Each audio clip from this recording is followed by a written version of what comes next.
Hello everybody, this is X with DankMTG. In this video, we'll be going over a personal favorite and one of the first decks I got started with in Legacy. That is a very iconic deck, none other than Reanimator. Just like the name implies, this deck is devoted to putting a big value creature into your graveyard, then immediately put it on the battlefield. The name originated from the card Reanimate, which will be looked into later. With the value creature reanimated and on the battlefield, we use that to win by overvaluing our opponent and using it in combat.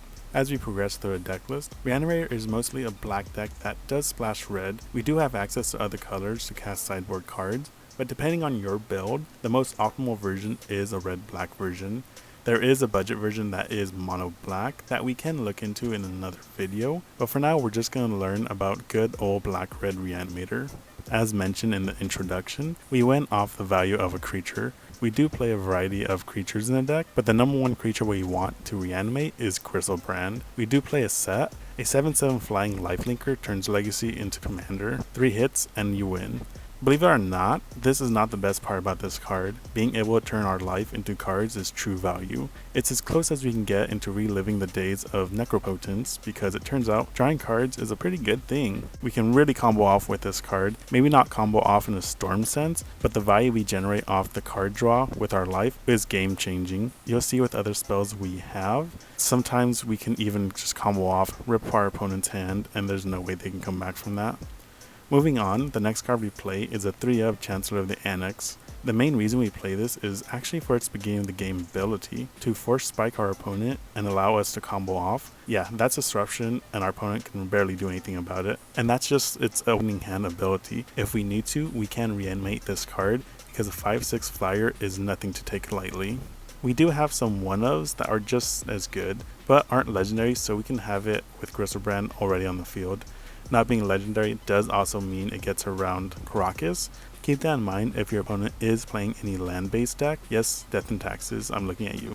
We have 1 Archon of Cruelty. There is enough of an argument to play a full playset. However, Griselbrand is the creature we want to reanimate 99% of the time. Other than that, Archon of Cruelty is our best second target. Now this is a powerhouse. Just the enter a battlefield can be fatal from this card. Let's not forget, this is a 6/6 flyer that causes our opponent to lose 3 life with each swing. This card might as well be attacking for 9 each time we... The next 1-of, and this is probably outdated, is Ashen Rider. Now I have updated my list, and this is now a Service Emissary. However, Archon of Cruelty is also pretty good. An enter a battlefield, being able to make our opponent exile anything that could be in our way, whether it be a land or any permanent, is very good. We do have some other cards that actually interact with its leave the battlefield effect, but as I mentioned, this card is outdated. I would recommend it if you are dealing with a lot of permanent based hate. However, this may be more of a sideboard card nowadays. Now in my most recent build, I am playing Service Emissary. This is to protect us from anything our opponent may have over us. The body, once again, is just an added bonus. The next card we play is a 2-of, and that's Grief. Now this card does have a lot of interaction for us. It being a 3/2 with Menace is nice, but we care more for its enter a battlefield ability and its Evoke. That way we can cast this for free, make sure we're in the clear, take something from our opponent, and then combo off. You will see with later on cards, there is more value you can get off of this, and the Evoke on it does mean we can reanimate it with our spells we'll get into later. Finally, and this is kind of an added spice of mine, but one thing that has really made my record of playing this deck go from good to great to actually not even great, but to amazing. Yeah, I know, making a good deck even better. Who would have thought with just 1 card? And that is 1 of Anger. We actually don't care about its body or to reanimate it. We want this card in our graveyard, because one issue I ran into with this deck was reanimating a creature, not doing anything, or drawing into nothing, then passing. With Anger, an immediate attack phase means another Griselbrand activation, and your opponent is down 7 life. With Archon, it's draw 2, your opponent loses 12 life, sacks 2 creatures if they have any, and discards 2 cards. Such value in this 1 card, it's insane. If you are wondering, there are many ways we can get this in our graveyard. Playing a 1-of I feel is the right number. We don't need this card to win. The difference you'll have playing this deck with Anger is night and day, and if you do play Reanimator, black-red that is, I can't stress trying this card out. And we'll go through a few scenarios later so you can learn more about how to get this card in your graveyard.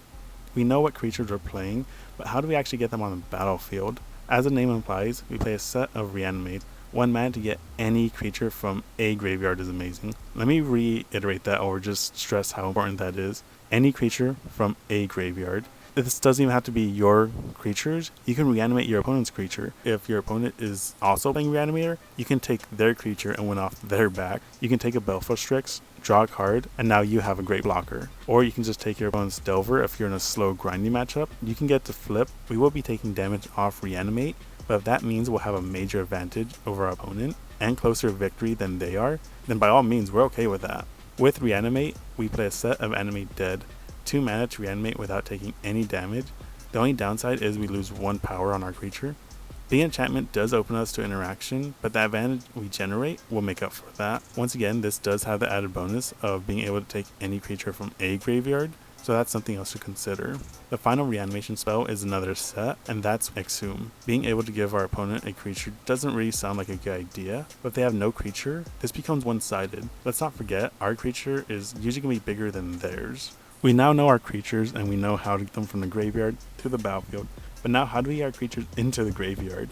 We do have some enablers to allow us to do this. The biggest reason for adding red is to play 4 Faithless Lootings. Having a creature, or sometimes referred to as a fatty, in hand and discarding it to Faithless Looting is just the play we want to do. We can also look for any cards or any pieces we may need with this card. The flashback is also something to consider if we do go in the late game, or if we just don't find what we need. We can flash this back, filter out our hand, and get ready for a reanimation spell. We also have the best enabler in this deck, which is Entomb. To any new player, this may seem like a joke, but believe it or not, this card is a powerhouse in this deck. Being able to put any card in our graveyard is just where we want to be, because we can now put any card we put in our graveyard to our advantage by reanimating it. Or as you recall with Anger, we can put Anger in our graveyard, give our creatures haste, and start swinging. Entomb does work with some other cards we'll get into later, and it does have synergy with cards with flashback. So we turn a card that seems like a joke into more of a toolkit kind of card, and you'll see you really do not want to underestimate the power of this card. And it being instant is even better to catch our opponent off guard, or even just tempt our opponent to counter something. The last enabler we have isn't really something to show, but it's actually a rule, and that's to discard to hand size. It's not the most ideal way to discard a card, but it is there if we need to. I know it doesn't sound ideal. Sometimes you're in a position where all you need to do is get a creature in a graveyard, and using that to your advantage is something to consider. So don't forget that, and it's not by any means a bad play. It's just something you gotta do when you have to. We can't forget that our opponent may have some interaction of their own to disrupt us. To help us fight through that, we do have our own disruption. Now in this list, I am playing 2 Cabal Therapies. However, this can also be something like 2 Thoughtseizes, but in my experience, I prefer Cabal Therapy. If you are new to the deck, then Thoughtseize might be a better choice because of how much selection you get from it. But with Cabal Therapy, it's more of an experience play. And also the interaction with Entomb, putting this in our graveyard and then sacrificing a creature for that added benefit is something I really recommend. The other card we do play for disruption is Unmask. Most of the time we're pitching a black card to cast this. When we have Griselbrand out and countless numbers of cards in our hands, not having to pay mana to cast this is really what puts it over. I do want to add that though we already went over this card, Grief is also added disruption, since it does help you fight through anything your opponent may have in hand. Now this does also have the added benefit of being able to grief an opponent and use the information you gain off of grief to then Cabal Therapy any cards you may need to out of your opponent's hand. Just another added benefit, but play whatever you feel more comfortable with. One thing I haven't really talked about is how fast we are. We actually are a turn 1 combo based deck, though most of the times we can play conservatively and even go off in the late game. We do have the potential to go off turn 1, and with that we're able to do so with some fast mana or accelerants. We play a set of Dark Rituals, a set of Lotus Petals, and 1 Chrome Mox. These cards jumpstart us ahead of the game. That way we have an additional advantage over the opponent, just to really put us over. Being that we have other mana producing sources, we can play a smaller amount of lands. Now this is no oops all spells by all means, but we only play 14 lands. Those being 8 black fetch lands. In my build, I'm playing a diverse amount of these. I'm playing each black fetch land, but if you only have access to 4 Marsh Flats or 4 Verdants, those will do the same thing. Being black-red, we have 2 Badlands. You can get away with playing Blood Crypt, but life in this deck does make a huge difference, so the most optimal way, just like pretty much any multicolored deck in Legacy, is to use duels. But even if you do have to use one Shockland, you can still have a lot of success with this deck. It just won't be the most optimal version, but you'll still be able to learn a lot about the deck and even work your way up to getting Badlands. Now the next duels are kind of optional depending on your build and your sideboard. In mine, I'm playing one Savannah and one Bayou. These are mostly for sideboard cards. If you don't have any need for additional colors, you can cut out the Savannah and Bayou and just put basic swamps in. One thing I do recommend is an Underground Sea to open up another sideboard possibility that I'll explain later. By no means I want to intimidate you and tell you have to get these duels, because you don't have to. In fact, like I mentioned, there is a mono black version that is very successful and very affordable on the budget. But just going over my list is why I want to cover the lands I play. And we do also have two swamps because Wasteland is still a card. Now you may want to consider snow cover lands. That way if you reanimate Icefang Coatl, you get the most out of it by giving it Dead Touch. Now that's just something to really deep dive into, but we don't really care too much for that. What do hands look like with this deck and what are we trying to keep? We do want to have enablers such as Entomb and also Faithless Looting, things that can actually set us up for our combo. We also need Reanimation because go figure, that's the name of our deck. With our enabler and Reanimator, that's almost all we really need. The other option is for a discard. Now one other thing I forgot to mention about our discard cards is that we can actually target ourselves if we do need to. Once again, this may not feel like the most intuitive play, but if it does further progress us, then by all means we have to take that. Now one other thing that's not showing here is fast mana. Now we don't necessarily need that, it is nice to have, but we can still combo off very successfully without it. Let's take this hand for example. This is a really good hand. We have a Badlands to open us up for anger if we need to.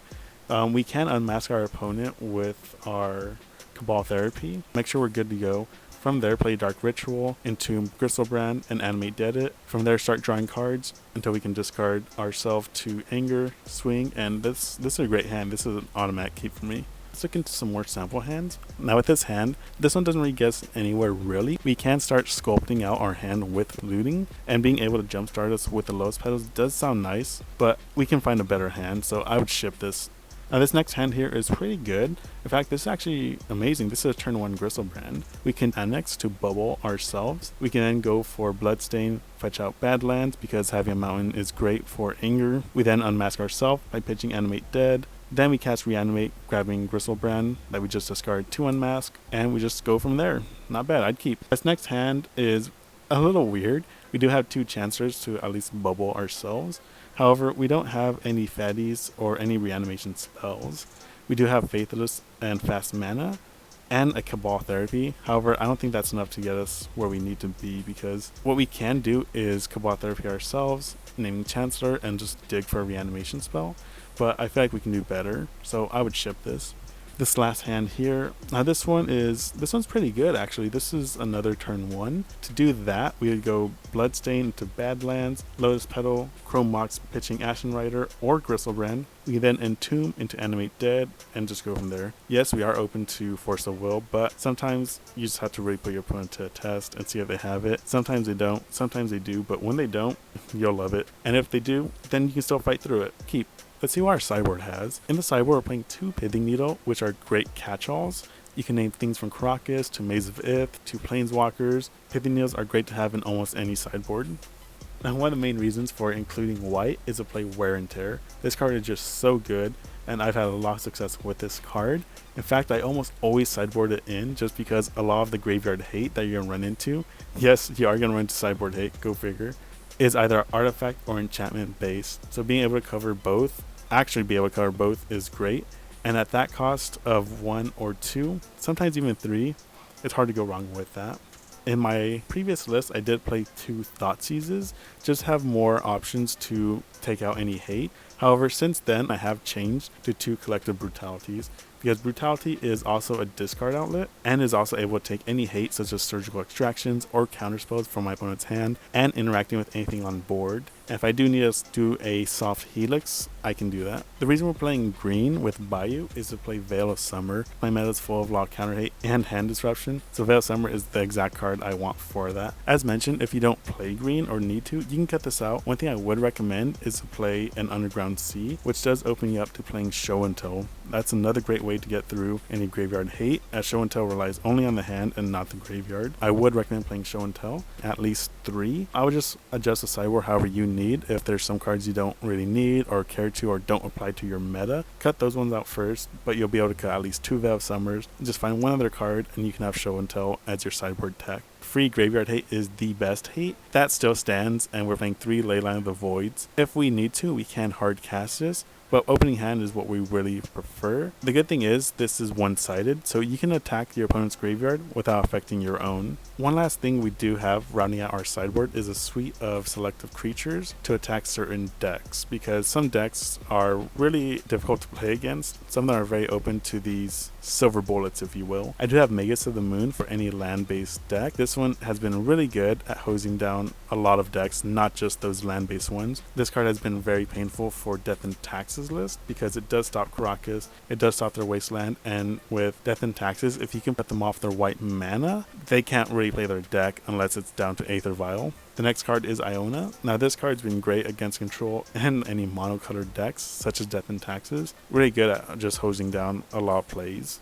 We have one Elesh Norn. This will attack any creature-based decks because -2 goes very far. One thing I do want to add is just scope out your meta, see what works for you. Maybe you can use these 3, or maybe you need other ones, and see what other cards you may need to consider that you would want to reanimate, or maybe even it's not creature, it can be in anything else. That was Legacy Black-Red Reanimator. Yes, we have more colors, but it's always going to be Black-Red because that's what the deck has been known as and will continue to be known as. This is definitely a personal favorite of mine, one I've had lots of success with and have had so much fun playing. I may say that with a lot of decks, but this one is a lot more personal than those other ones. This is definitely something I recommend for anyone wanting to be a little more serious in Legacy. If you want a high tier deck, this deck is almost never underfavored. It always catches decks off guard. Even with recent graveyard hate cards being a lot more mainstream, this deck can still push through that. I hope you like this deck tech, and if you have any ideas or if you do want to see any variations such as that mono black version, go ahead and comment down below. I'd really appreciate it. And if you did make it this far, I really do want to thank you so much. It is a joy making these deck techs, and I can't really express how much it means. If any questions, comments, or if you just want to suggest a deck tech, go ahead and comment down below. I'd love getting back to you guys. The support you guys give is great, and you guys are all amazing. Until next time, you know how we do it. Stay dank.